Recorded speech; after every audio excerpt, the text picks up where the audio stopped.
No, because that would allow you to do other things. Do you actually have the power to say yes? No. But we have the power to say no. Anyway, so it was that for decades, you know, and what was the question? I'm going into that bureaucratic hell, which is where nothing gets accomplished, and I'm not even finishing the sentence. I'm not getting discouraged, but well, I had this epiphany one night, and I mean, I was, you know, screamingly angry and frustrated a lot of times because a lot of the projects that I have, they're stuck in catacombs of various studios.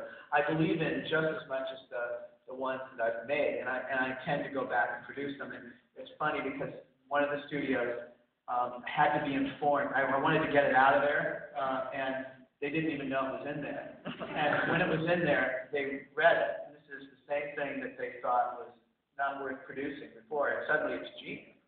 And I guess, you know, automatically everything that you pitch gets upgraded if you make a successful film. It just gets an automatic upgrade. It's a service, really.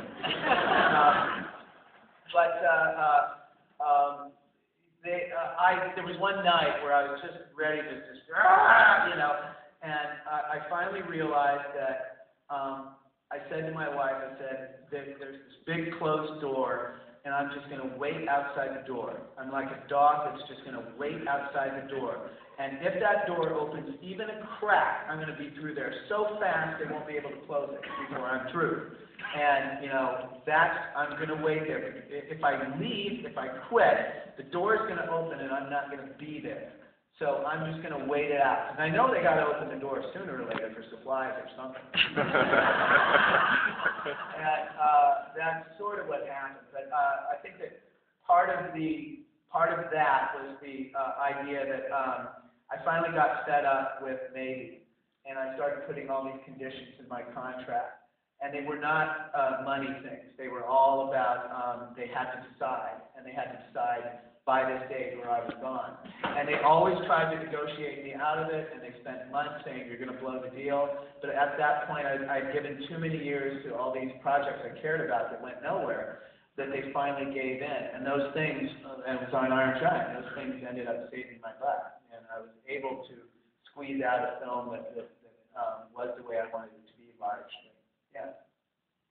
Iron Giant is amazing to me because it's so beautiful that I'm amazed that anyone made it. You know what I mean? Like, well, they were kind of closing down the studio as we made it. You know, it was kind of like the Titanic's going down, but, you know, hey, you can go into the executive lounge and drink all you want. You're going to be dead in 2 hours, but, you know, hey, have at it. So we kind of, you know, we like, woo, you know, running up and down the hallways naked with dogs roaming free, and you know, I just meant if we I can see that soundbite showing up. That's how Iron Giant was made. But literally, it was if we hit the numbers, if we didn't go over budget and showed our productivity every week, they would leave us alone because they were going to close down the division. It was cheaper for them to finish the film than to abandon it. So if we showed that we could produce it on an ambitious, you know, schedule, which was, you know, it was about we had about half the time and a third of the budget of all the other animated features at the time, that we could kind of just do it the way we wanted to. And that was an amazing opportunity, and you could say that to the crew, and it meant something to them. Like, this is a fluke that we're getting to make this film, and we have to produce it. But if we produce it, we can make it the way we want. So everybody threw their heart and soul into it. We had kind of a green crew that people can do extraordinary things if you trust them and push them, and they think that, you know, believe that you have a clear picture in your mind and you're driving toward it. You know, all of your films, Iron Giant, starting with Iron Giant, really are not, I mean, they're not princess movies, falling in love and things like that. I mean, you're tackling some serious themes. I mean, falling in love with nuclear weapons. Iron Giant alone is about death and self-determination and the soul. I mean, that's not lightweight stuff.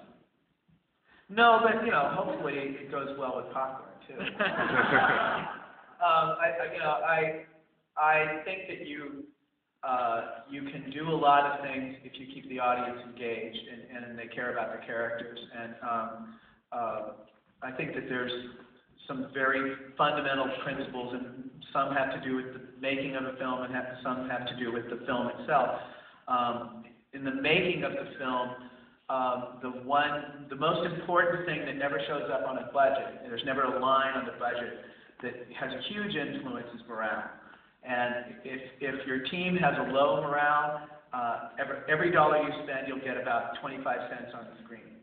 And if your team has a high morale, out of every dollar you spend, you'll get $10 on the screen.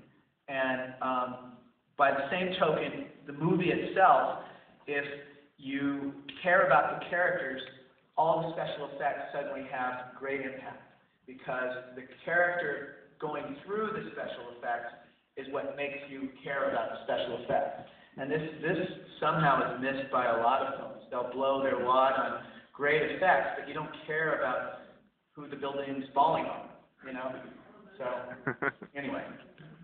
What was it?